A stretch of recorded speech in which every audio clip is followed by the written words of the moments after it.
This is Paul Pearson, host of Star Time. And when I'm not helping bad girls set up their websites, I'm listening to Rainier Avenue Radio World. Feel uneasy on your feet? Need assistance to walk? Do you use a wheelchair and want to stand more? What if you could stand stronger and feel steadier on your feet? What would this mean for your daily life and those closest to you? Join our dance-based walking program to improve balance, coordination, strength, and stamina. Wednesdays, May 18th to June 22nd at 2 p.m. at the iconic Columbia City Theater in partnership with Rainier Avenue Radio and Hugs That Empower nonprofit. Walkers, wheelchairs, and canes, welcome. If you can stand and bear weight for even just 5 seconds, come dance to walk with Tango Stride. We got the feeling now. Yeah. R&B, soul, funk, 50s, 60s, 70s, 80s. We give you all that and more on Star Time. Join me, Paul Pearson, for a 2-hour trip through the history of R&B. A new episode every week on Wednesday at 2 p.m. Come and get the feeling on Star Time on Rainier Avenue Radio World. This is Big Poppy, host of Jazz from the Cabinets. Join me each week for a listening tour of the first century of jazz, an eclectic mix of Dixieland, big band, cool jazz, bebop, contemporary jazz, world jazz, all jazz in all forms. That's Jazz from the Cabinets with Big Poppy on Rainier Avenue Radio, streaming worldwide on RainierAvenueRadio.world. Hello, my name is Pastor Derek Lane, and I live and pastor here in the Othello community. I'm vaccinated because I know how illness can hurt a community. As a grandfather, I am boosted to help protect my 3.5-year-old granddaughter who can't be. I don't want to see members of my community die needlessly. And as a pastor, I've had funerals for those who caught COVID, but none from taking the vaccine. If you have questions, need resources, or want to make an appointment, visit kingcounty.gov/vaccine. You're listening to Rainier Avenue Radio .world. You're listening to HeartBeat Radio. I'm your host, Cindi Bright. HeartBeat Radio is a conversation aimed to take the pulse of corporate America. Opportunities for people of color, we're getting lost in the shuffle of change. I'm that provocateur of change. The hearts of corporate America are addressed. Access and opportunities will be accelerated for all people. Through HeartBeat Radio, you will gain a deeper understanding of what is necessary for change. Good evening, everybody. Welcome to HeartBeat Radio and podcast. I am your host, Cindi Bright. Thank you for joining us this evening. Yeah, tonight we want to have a conversation. As I'm sitting here adjusting light again every week, trying to deal with my light on my computer here. We're going to have a conversation, probably fairly intense. And I was going to say the last couple of weeks have been pretty intense on me personally, but it's not just the last couple of weeks. I would just say it's to the degree of intensity that we're all living in right now. So mass shootings, Kyle Rittenhouse version 2.0, driving to places of worship to murder Black people. Black people, we can't go have a cup of coffee. We can't go to our places of worship. We can't go visit our friends. We can't go out for a jog. We are just constantly under attack. And this is not something new. This is a repeat of society, of history, of the attempt to genocide Black people, do away with us, this whole notion of white supremacy that has taken over this country post 2016. Again, Donald Trump's people, all the people that put him in office and have incented white supremacists to come after Black people even further. And so, these are just, shootings. Brittney Griner, we still don't know if she's coming back. And we all know what the lives of Black women and the lack of value. We as Black women got to listen to us being smeared by Kevin Samuels and saying things about those of us who are over 35 and single are garbage. And, I snickered when I read it because we, I would say it takes one to know one, but the fact that we don't choose you is because we don't want to live under attack by people. So anyhow, I can go on and on and on about this, but this is really important because this is filing week here in Washington State. It's filing week for political office. And while many of us don't want to have to deal with politics, the reality is that the only way that we can change what's happening, because this is being led and fueled by the GOP, is if we start changing hands of where the power is at. So tonight, let me bring in Joy Stanford with me. She's back on air after being gone for 2 weeks. Hi, Joy. Oh, you can't see my do epic shit. Okay. And then on the second half of the show, we are scheduled to have Representative My-Linh Thai. It's AAPI month.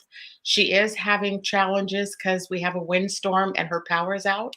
So let's hope that I sent her the link to get on her phone and through her hotspot. So let's hope that all continues to work out for the second half. I'm pretty Go sure. down the street, My-Linh. Go down the street. So welcome back, Joy. Thank you. It looks like she is signed on. So that's good. She is here with us. She will be joining us here in just a few minutes. You were on vacation for 2 weeks. I missed you, but you were back with your son for his graduation. Congratulations, Benjamin Stanford, Boise State, summa cum laude graduate, and a Black Excellent graduate, because he was part of the Black Excellence Award ceremony in Boise on the Thursday before the Saturday before Mother's Day that he graduated. So yes, congrats to all the graduates. But yeah, very proud of my son. Got a BA or BS in kinesiology, moving on to get his doctorate and become a physical therapist. So we're excited, and yay. Yay. A lot of my friends have kids that graduated this year, so super proud of them. But yeah, got a call from him. Thank you, Bonnie. Got a call from him just the other night, and he was just absolutely devastated about the shooting in Buffalo. And I didn't really understand, and then when he started to talk, I was like, oh, yes, you lived in a bubble here in the harbor, and, didn't have, I said, you were 2 when these things really started happening. So for you, it's kind of this normal way of life. And he goes, yeah, but this person drove 200 miles to shoot people because of the color of their skin. And that hit. And then I was like, okay, so this is why Mama, your dad, all of her friends like Cindi Bright, this is why we're all out here speaking truth to power, talking about the systemic racism that's happening in our world, talking about why is Brittney Griner still behind bars, but the person that's not of color got released in some sort of trade or swap. Well, there was a great life better than hers, There was a great picture that was going around the internet. Let's show that photo of what this actually looks like around people who are shot and killed and people who walk away. Daniel, can you put that photo up if you have it?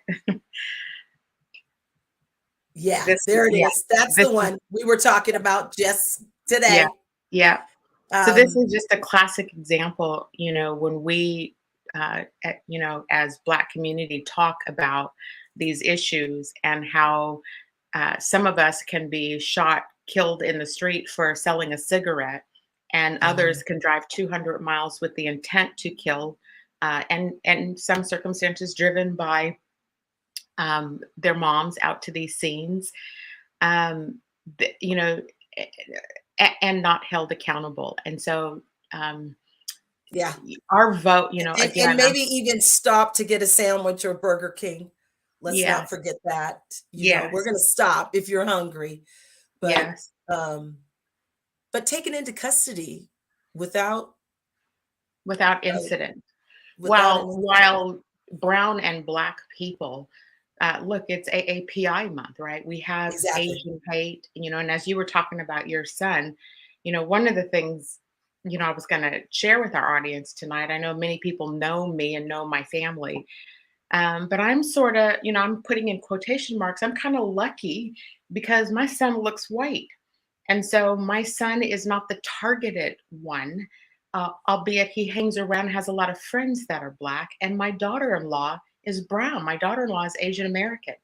And so, when I sit and talk with them or attempt to talk to them about some of these issues, the younger people, and we just had a comment that came up, and because I don't have my glasses on, can you put the comment back up about the voting? Our votes as people actually count for these elections. Oh, yeah, no, it's true. It is filing week, as I mentioned, coming on. We do have to get the vote out, but more importantly, Joy, comment about this, but so I just don't have confidence in our demographic, or, what is it? I don't know, 50 and older, who, you can't change people's minds about these issues. You got to go mobilize this next generation. And this next generation, which I put my son into the category, right? He's 30, a millennial. They are uninterested in politics. They are grotesqued out by how gross of a political system it is. They have watched the fighting that's going on, that has gone on to try to put a progressive person in office, and they see how that is not successful. And then we sit here as Black Democratic women who vote Democrat because it's the party we have to choose, because the GOP is fueling all this other hatred and so all this other stuff, and so that's the system that we're left to deal with, like it or not. And we've got to get the younger people out to vote this year. The GOP numbers are increasing, I believe. I can't wait till when we have Representative Thai on to hear her perspective about that here in the state of Washington. But it's a very compelling time for us to look at midterm elections and start putting the right people in seats to yield power for change.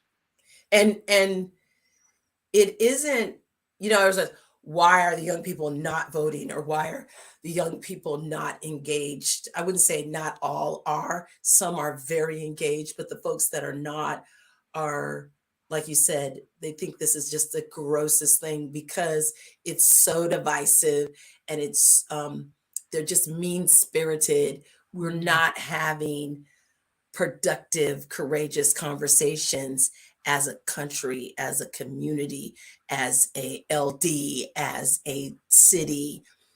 School boards are, putting down resolutions, like here in my own, that have nothing to do with what's real in a school district and what's really being taught in a school district. So our kids are watching this and they're going, I don't want to have anything to do with that. I don't want to have anything to do with that. And we're saying, no, we want you to, because you are the next generation and you have power. You are wielding more power than you even know that you have. And we need you to step up. And Susan's right. We need to, these votes will actually count, and they always count to me. In the next several elections, 22, 23, and 24.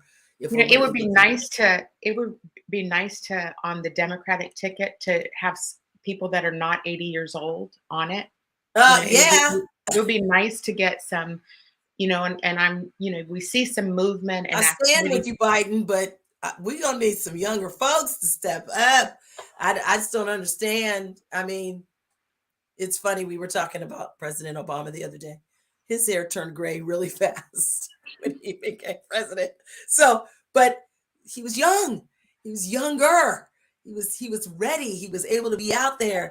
And not that Biden isn't, and not that the Dems that we have had aren't, but it would be really nice to see some young folks really, step up.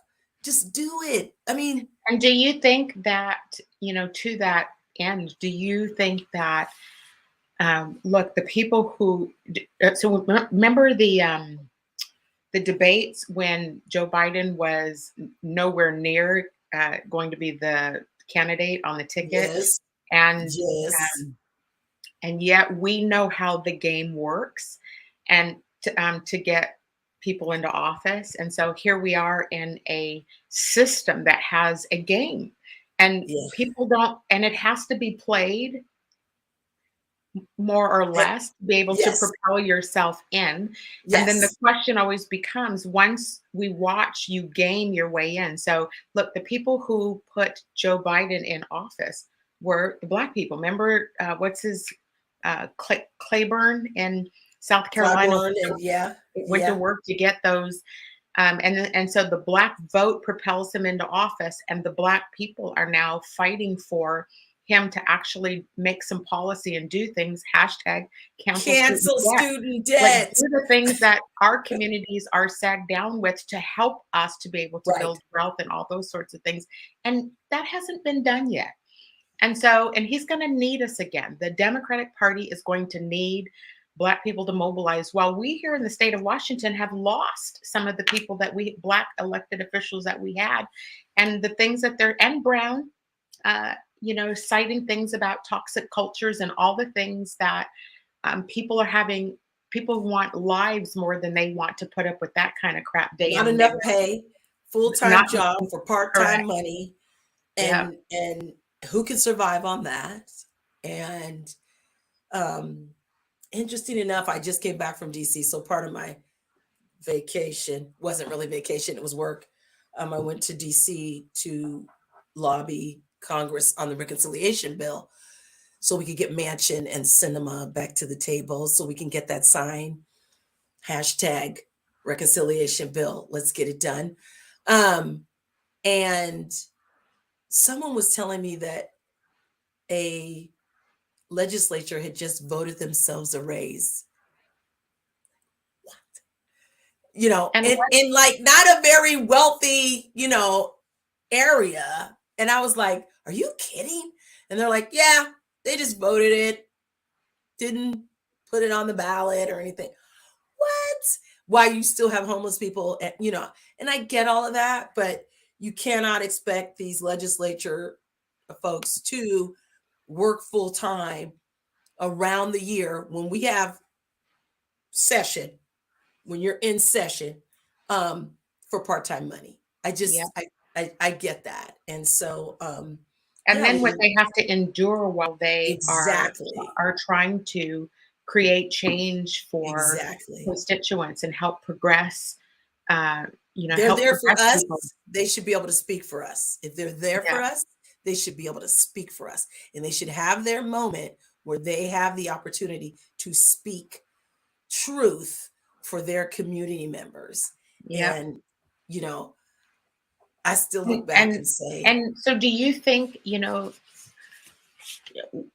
what do you think we need to do either from a legislative perspective, absent, look, I was going to say, what do you think we should do to try to address the whole white supremacy? And if they managed guns the way they try to manage our vaginas, then we'd have this problem, right? And so we'd already have assault weapons and all the sorts, and no guns, and and this, they want to say that full disclosure. Somebody I was reading a couple people's posts this week, and people, again, this is what starts to create a lot of the mental health and the stress that we live under. But, I saw here in the Seattle area a feed of comments from a group of Black people talking about now is the time to start packing, right? Start getting your gun licenses. And like, people are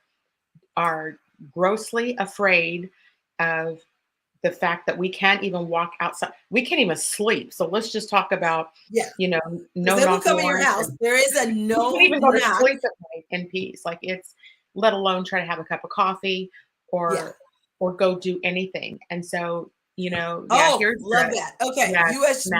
mass shootings motivated by hate. Look at that. Going all the way back to 2012. Now, they're either Christian or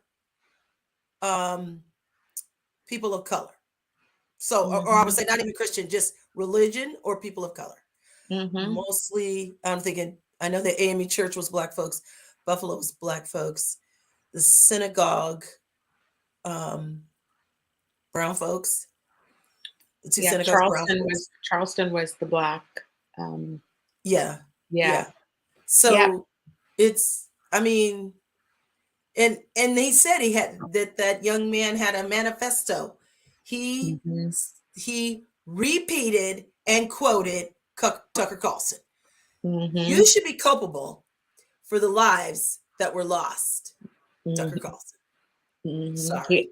He should be. And he can stay on air and talk about and generate hate. And look, exactly. I couldn't even try to understand what you are doing. And who's the North Carolina senator that just the GOP got rid of for the orgies, things that was going on now, like just to watch what's coming out of that party now. And here's this, not only what's coming out of it, but who continues to uphold it. Yes. And then the danger, like I'm watching like Liz Cheney separate herself from them. I would never, I mean, if she's the best they can put on the ticket, so be it. I'd rather see her than others in terms of somebody, because she seems, what I don't know is whether you can trust anything that she's saying or whether she's just playing politics too to get herself out in front and draw more of that vote. And so this is why the young people don't want anything to do with it, because they watch younger people. Exactly. They watch these kind of behaviors and know that it's so toxic and so it's such a turnoff that, Joy, look, like the last couple of weeks for me have just been, I just don't feel like even dealing with the world. I have, in fact, if it wasn't for HeartBeat, this is a fact. If it wasn't for HeartBeat, I would be off of friggin' Facebook. I would be off. Oh, I reading said that yesterday to Dave. I was like, I saw a clip of AOC questioning Mark Zuckerberg and questioning, why do you have a known white supremacy group being one of your fact checkers on Facebook? I'm like, why are we on Facebook? Why are we on Facebook? Why does Facebook still exist? What in the hell is happening?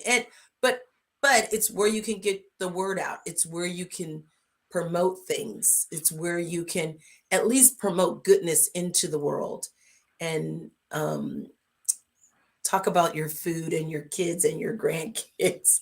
Yeah. All of the things that are not evil and awful and hate-filled. But we still have to go out the front door and confront those things. And how do you stay sane and do that? I think that's kind of the thing that came back to me with It's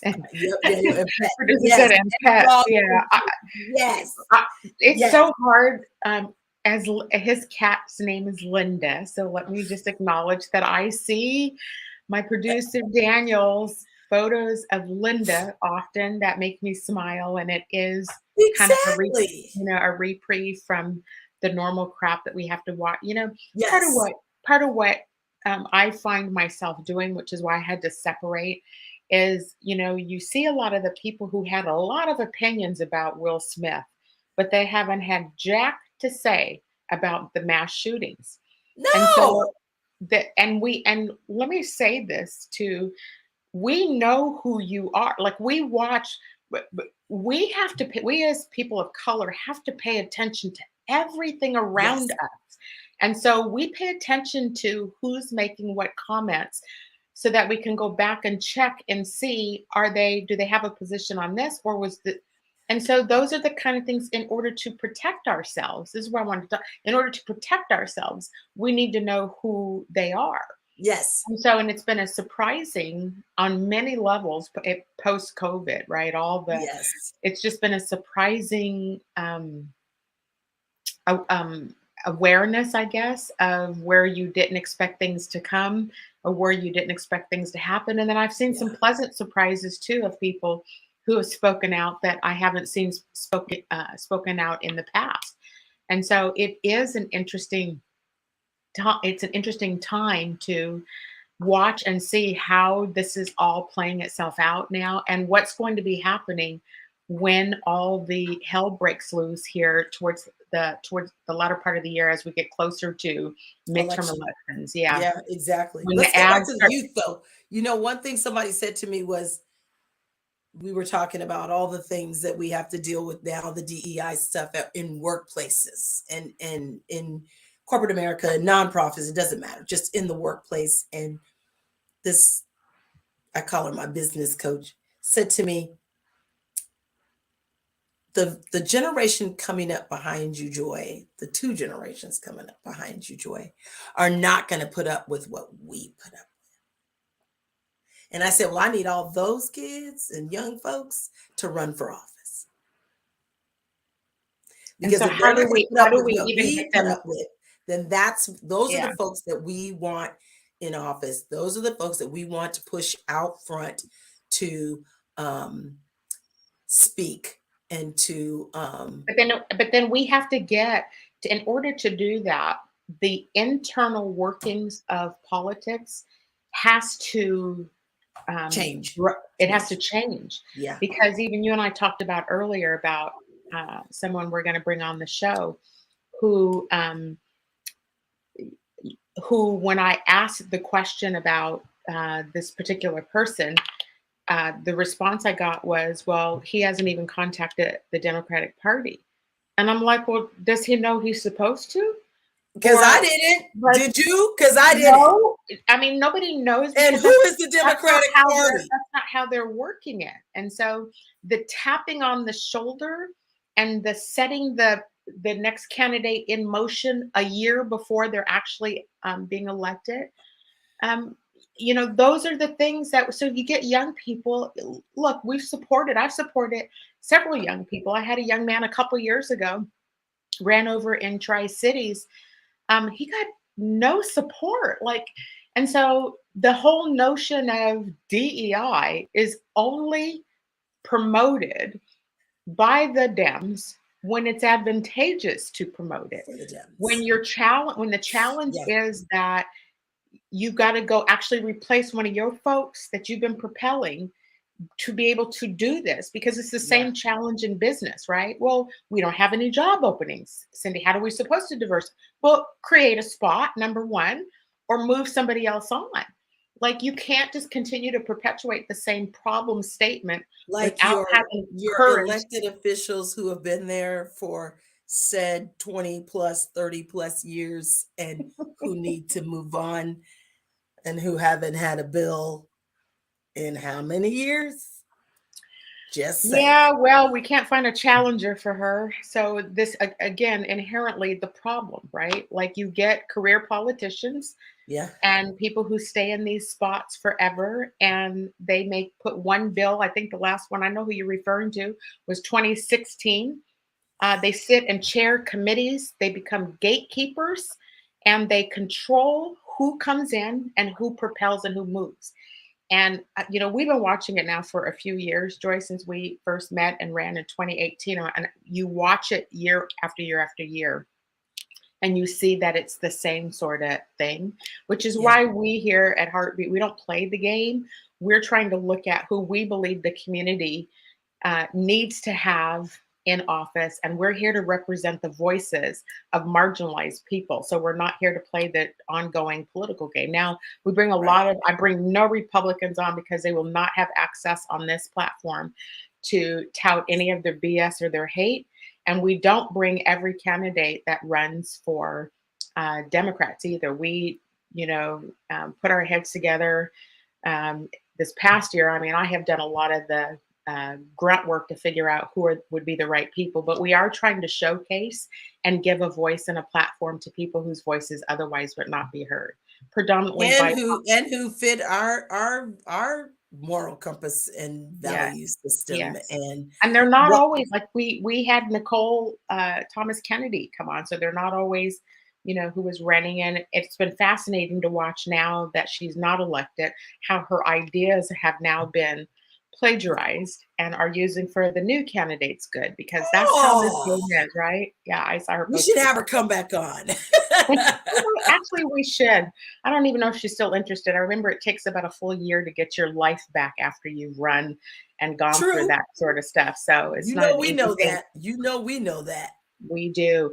Look, we got to take a quick station identification, and we do have Representative Thai here in the waiting room, waiting to come in and join us on the second half. So let's just listen to commercials, and we'll be back in a couple of minutes. That at the Saks, our favorite black businesses. Assuming I'm rooting for everybody that's black. Yeah. Yeah. Assuming I'm rooting for everybody that's black. Yo. This is Paul Pearson, host of Star Time. And when I'm not meeting Mrs. Jones in that cafe for a chat and nothing else, I'm listening to Rainier Avenue Radio.world.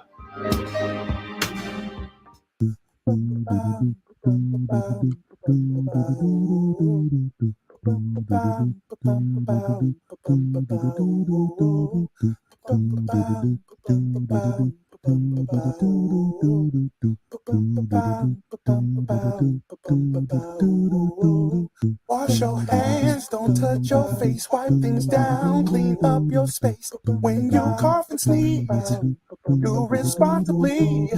If you feel you're getting ill, isolate at home and chill. No, you're not alone. Please pick up your phone and call 206-477-3977. King County 206-477-3977. Public Health 206-477-3977. King County 206-477-3977. Public Community Radio Station will provide you with more information. Say Rainier Avenue Radio. Your community radio station will provide you with more information. Rainier Avenue Radio. Rainier Avenue Radio presents All Music, All Day Saturday. Music, All Day Saturday. This is Edwin Bailey, Bulldog Blue, Jazz from the Cabinets. That's right. It's time once again for Jazz from the Cabinets with Big Poppy. Start Time. Thanks for tuning in. My name is Paul Pearson. This is Start Time. Saturdays, all music, all day. Reggae Hour, K-Fox Night. Looking for the perfect beat? Yeah, it's the beat of the box. Fresh Juice, D-Money in the group. Myself, D-Money. Pint-Sized Patron. Taylor Hart. Resistencia, the Northwest Rap Game. DJ Medina, Chad Cheddar, Northwest Rap Game. Sergio Lacour's Love Line. It's Sergio's Love Lines with Sergio LaCour. Go into the phone line. Tell her who we talking. Sea Monster Radio, Mo Jams. It's your jam. We're live. Welcome to Mo Jam Mondays. This is KZ of KZ Music Media. Caller Goddess for Mo Jam Mondays. Just my opinion. God is inspiration all day and all night. Saturdays on Rainier Avenue Radio.world. You are listening to Rainier Avenue Radio.world. Don't forget to log on www.rainieravenue radio.world. That at the Saks, our favorite black businesses. Assuming I'm rooting for everybody that's black. Yeah. Yeah. Assuming I'm rooting for everybody that's black. Yo. Welcome back to HeartBeat Radio and Podcast. I am your host, Cindi Bright, with my co-host, Joy Stanford. Today, we are having a conversation about, brown and black people, AAPI issues, mass shootings, you name it. Second half here, we are elated to have a special guest with us today. We have Representative My-Linh Thai. She is out of the 41st Legislative District. She is a registered Democrat. Let's welcome her in. Welcome back. Representative Thai was here. It's been a few years. You were here maybe about 3 years ago, if I remember. It's been too long, Cindy. It's been too long. Can you hear me okay? I'm literally on two different platforms. Yes. Because I'm like, we need to talk about this. And yes, we do. With technology, we can be everywhere. What is it? Everything, everywhere, all the effing time. Yeah. Well, that would be you legislators. I take a break sometime, but I know you guys don't. I see your rough schedules at you. Look, we are thrilled to have you here. I know you're double and triple booked. Thank you for taking the time out of your schedule this evening to come talk to us. We just want to hear from you. It is You are one of the very few brown elected officials here in the state of Washington. You are doing quite a bit of work down in Olympia to help move a lot of these issues that impact brown and black community. I'm just going to give you the what'd you do this session? Talk to us about your work, what you're doing. What's the top three things you did this past session? Oh my God. You know, I try to follow you two absolutely beautiful women in the first half of our conversation, and I was just like in awe and in love with the authenticity, with the, you know, let's be real and tell it as it is. And you know, towards sort of like the end of that first half, you guys was talking about like there's a bunch of these sort of like career politicians who just there to keep the seat warm. I mean, not even warm, because they don't even like sitting there. They just like running around doing the like in politics, right? I mean, they're not even really doing the things that we all that often when black and brown people running for office, we're being told that we are not eligible. We're told that we don't have the experience. We're told all kind of reason why we are not what they call it, good candidate or whatever the terminology that it's not our turn. It's not our turn. There we go. Like to disqualify us even before we can show them our capacity and our to lead. And I think with that question, Joy, can I call you Joy? Can I just like, I just want to. Of course. Because I call Cindy all the time. So great. You know, there's so many important work to do, but I'm gonna tell you the legislation that make me most proud, and not all of them passed. That's the point, right? Isn't that our struggle? Isn't that like because we look in the system that don't see us, That's right. We go in there not to perpetuate the system that not only not seeing us, not serving us, and keeping it to themselves, right? And so the one that I'm really freaking proud of is called Equity Impact Statement. And so for me, what I see is like we need to change system. Many of us know any proposed legislative proposal, when being considered, there's this thing called fiscal note. And once upon a time, fiscal note was being like there as a piece of data to help these lawmakers prioritize bill. Because like, what's the point of having a policy but not having money, right? To implement it, to make it happen, right? So, but now fiscal note is being used as a weapon to kill bill. This thing costs too much. Well, damn it, for a community that has nothing to start out with. Of course, it takes more to bring that community up and on board versus, right, a community that has everything. Well, so equity impact statement is another data point that I wanted to bring in that would go hand in hand with fiscal note, because trust me, this system would not want to get rid of fiscal note. What? Capitalism rule the day, right? So they will not get rid of fiscal note. So equity impact statement asks the question, this legislative proposal, what kind of lives does it cost?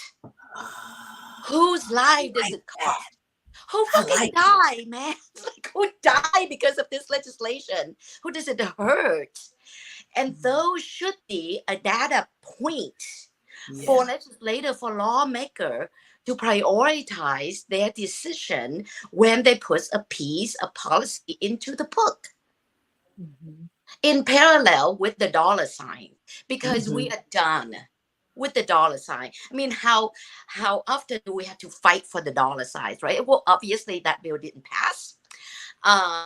Of course it didn't. System, right? There's all kind of fucking reason why it shouldn't pass. But I turned it into what we call budget proviso. And so we provide funding for our Office of Equity, our State Office of Equity. Dr. Johnson's in that place, for the Office of Financial Management in that place, and for the Health Disparity Council from the Governor's Office to be in that space. They hire a third party to help them, to help put together stakeholder to start having the conversation of what questions do we need to ask so that we can build a way to create an equity impact statement for legislations. Because as you know, long legislation is only 105 days and the short one's only 60 days. So everything had to happen really fast. My purpose is that's the end goal. But the short-term goal is by starting this process, all these agencies, all these governmental agencies in our state have to ask questions. Do we have sufficient data so that we can answer these questions, right? The point is, we never care about collecting data. We never care about who died in our state. We never fucking care. And so we have to see at that point, right? At that viewpoint, who have we left behind dying either in prison, on the street, like as a piece of trash, which is trash out society. When all these people in front of a microphone at the platform, they talk, but they don't walk the walk. And so how far did that bill get? How far did that bill get? It just get out of committee in the House.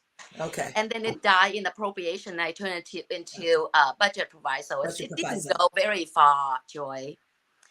But you got you. Come on, we got to get you reelected so you can try again. Yes, ma'am. Representative Thai, I have some other, just some follow-up questions for you. Like, do you have confidence? Did you hear when Joy and I were talking about, kind of the game that is played for? I mean, you're speaking to some of the game right now, right? Like when you're talking about how bills work, don't work, get cut. But we're watching the progress that we have made in the state of Washington by getting BIPOC people elected. We're watching us lose them in one session, 1-2 year cycle where they don't want to come back. And they're speaking about what that's like. And when we are talking about trying to mobilize to change the system, to mobilize younger people, though 2 or 3 of those people that we had as elected were that generation of people that could help. And they don't want to have anything more to do with it after 2 years. And I was in the paper with Representative. What are your thoughts about that? What would you like to share with the audience about that? 2020, 2021 was a hard session. I mean, yeah. And Cindy, I think we chat about it after my very first session in Olympia. I cry with you, you cry with me, which is sort of like, damn. The difference, honestly, was my first sessions, 2019. Right? Yes, 2019, 2020. Compared to Harris-Talley, is that it wasn't different. We were being lied to.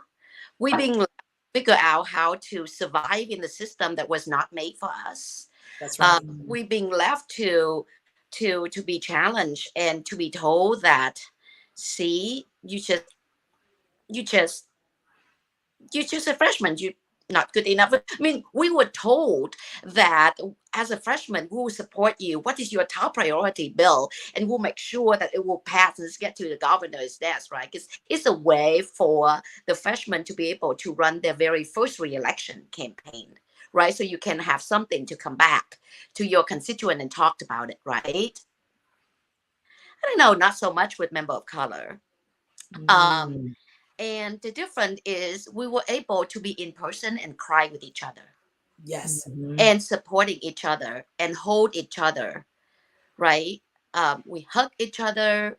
We sat together on that cold marble steps in the Capitol building, be together and help each other survive because we have an end goal. The freshman year that Harris Talley is one of, and Jesse Johnson sort of like going in between because he was appointed and then he get like reelected, right? Or elected.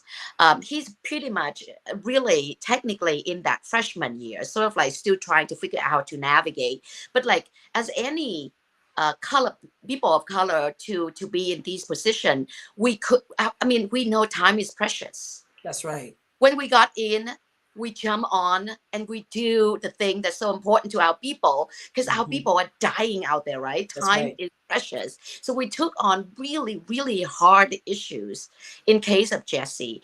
And so is Harris Talley. So think about this. Not only we have to deal with our own surviving in the environment that's not made for us, we took on issues that were really that's hurting our people. And for the people who care enough to do this work, you know, you feel it. You feel the pain.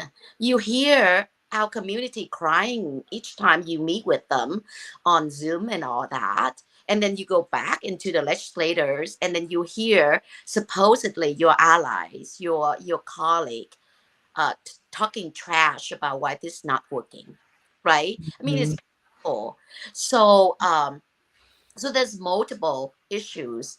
And then one more piece. Most of us, before we get elected, especially people of colors running for office, our previous life was activist. I mean, we were not the people who's kind of like, just sit somewhere, you go do yours, and just leave me alone. Like, as long as I'm fine, right? We were like, we activists. We make sure that we organize, galvanize our force, right? The difference is when you get into Olympia, you can no longer be an activist. That's right. That's right. You cannot be an activist because the system will not allow you to be an activist. Like, that is the fastest way to kill all of your bills. And so trying to navigate the space, trying to navigate the system don't work for you, and trying to navigate your passion. While people are dying in the streets. Exactly. So I know it didn't really answer, you know, the question, Cindy, but I think Harris Talley's piece of writing that was being published, like, is definitely tells a lot of what the people of color being elected have to struggle and need to survive. And that's the microcosm, right? That speaks to a lot of, and I know you want me to touch on that. A lot of the reason why there's certain members in our community, and I speak it with like intentionality, certain member in our communities of color chose to lean white.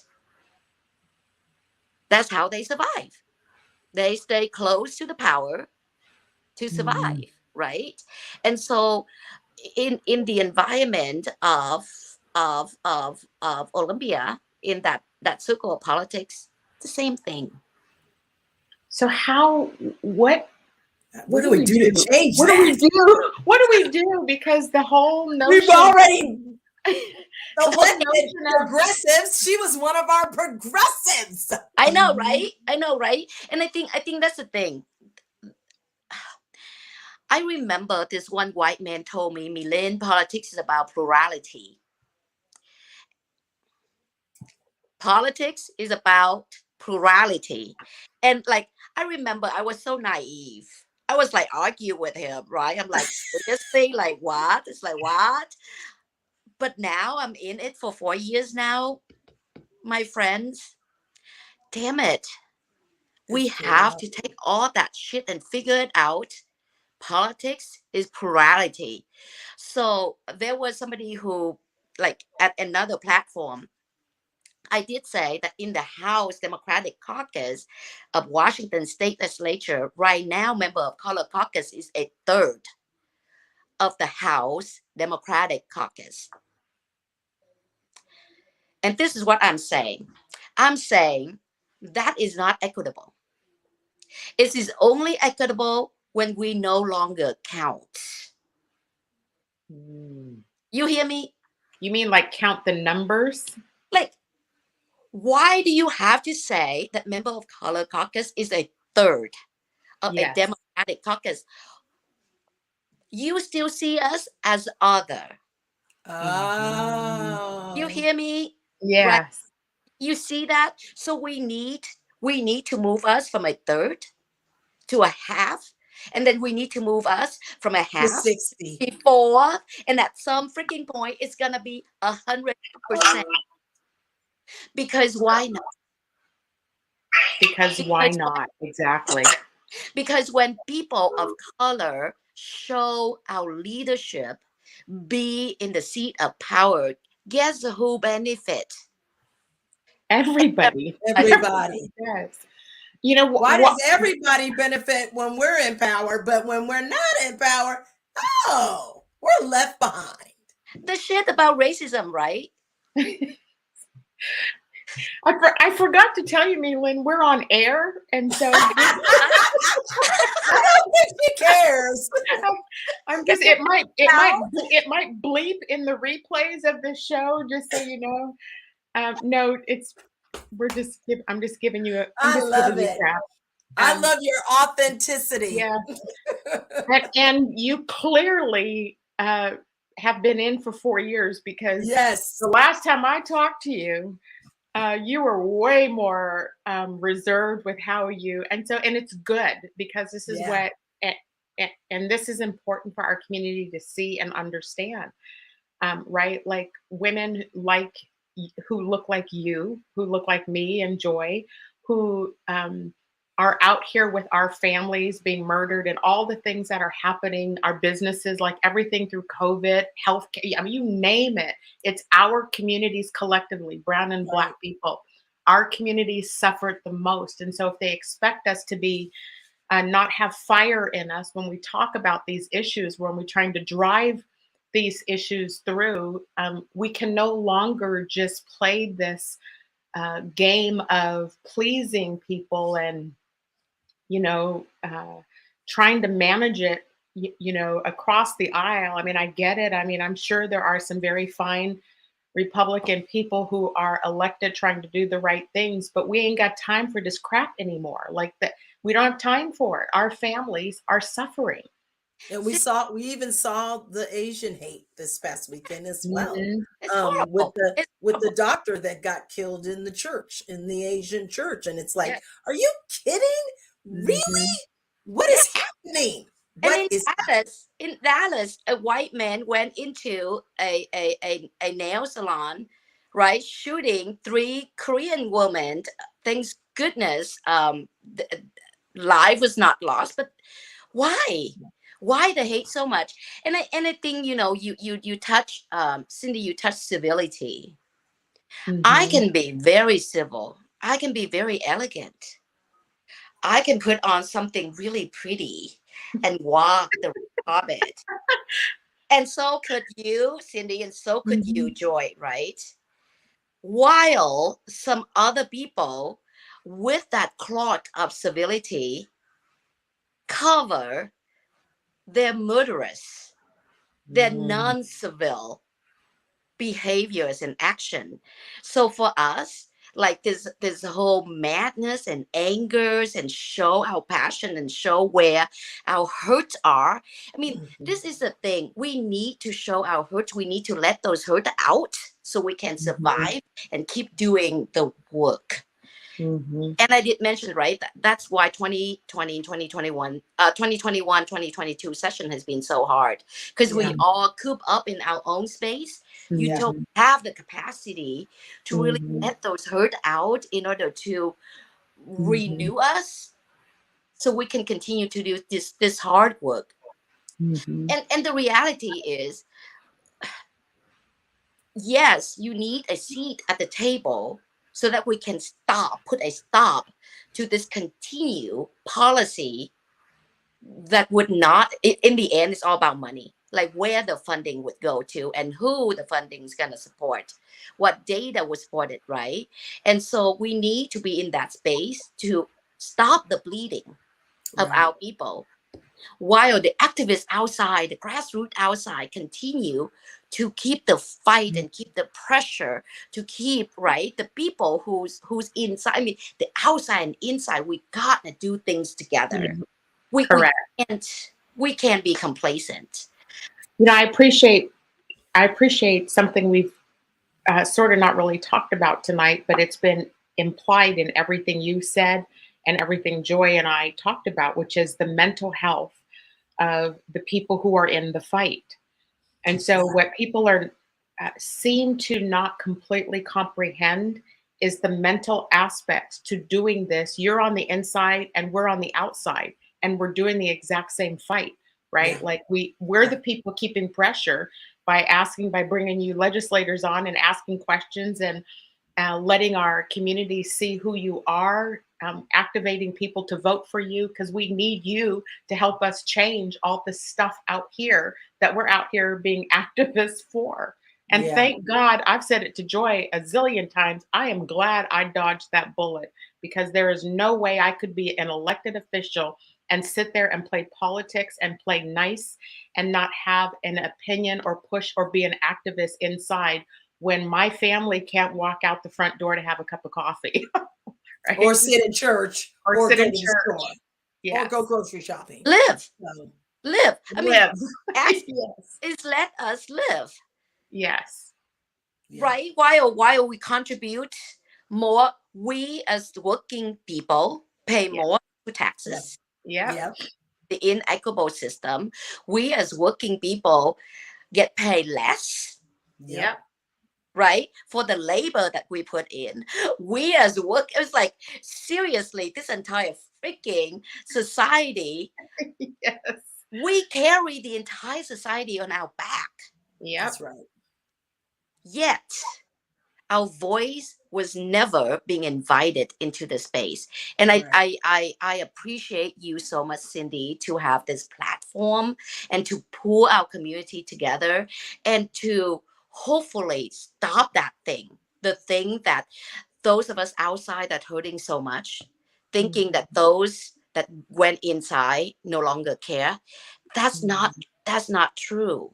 Right. We are fighting together, and when we come together, having conversation together, you know what I'm doing, and I get to know what you're doing, and we build that bond and the trust in each other, so that we can keep pushing. Right? We keep pushing. We keep changing, for all of us. For all of us. For all of us. And we are glad you are there. We are really glad you are there. Look, we've got a couple of minutes left, but let's mention this. We know that you're up for re-election right now. And so another white man as an opponent. You've been challenged. Yeah, they cannot take being losing repeatedly. I'm kidding. So we need to get out the vote to help Representative My-Linh Thai. The 41st district is Bellevue, Mercer Island, Issaquah, Newcastle, Renton. So the for all of our the redistricting add more Sammamish to the 41st, so it's more red. Okay. Just so good to know. Let's show, I think we have, do we have her website up where we can show people where to go to donate? Because we know this is all about money. And so we need to make sure we donate to Representative My-Linh Thai. Remember, here she is. Here's who she is. This will take you to her biography, and we'll get to her website. We all need to donate and help her get reelected. You don't have to live in a legislative district to donate. So to our listeners, I encourage you, including, I know I got my people in California watching. I got some people down in New York. We need to donate to these women who are the progressives and who are speaking out and fighting for this change. Every little bit helps. Every little bit helps. Yeah, we want to thank you so much. for coming on and having this conversation with us in our community tonight. Know that our voice is external. I am actually speaking on Saturday. I will be the keynote speaker at the Washington State National Organization of Women. You can go onto my website and find out how to join this conversation, because we as the external people are not slowing down on breaking bias and helping us address these issues. Representative Thai, thank you so very much, both from Joy and I, for coming on with us this evening and having this conversation. I know I will donate to your campaign to help you. We'll be following your campaign to make sure that your opponent does not get himself elected, because we are not putting any more of them in office. To our listeners, Joy, thank you for joining me back tonight. Thank you all. I'm reading the comment streams. I will totally go in and look at comments. Thank you all for joining tonight. We will see you next Wednesday. Have a good evening, everybody. Half that up the sacks, I favor black businesses. Assuming I'm rooting for everybody that's black. Yeah. Yeah. Assuming I'm rooting for everybody that's black. Yo.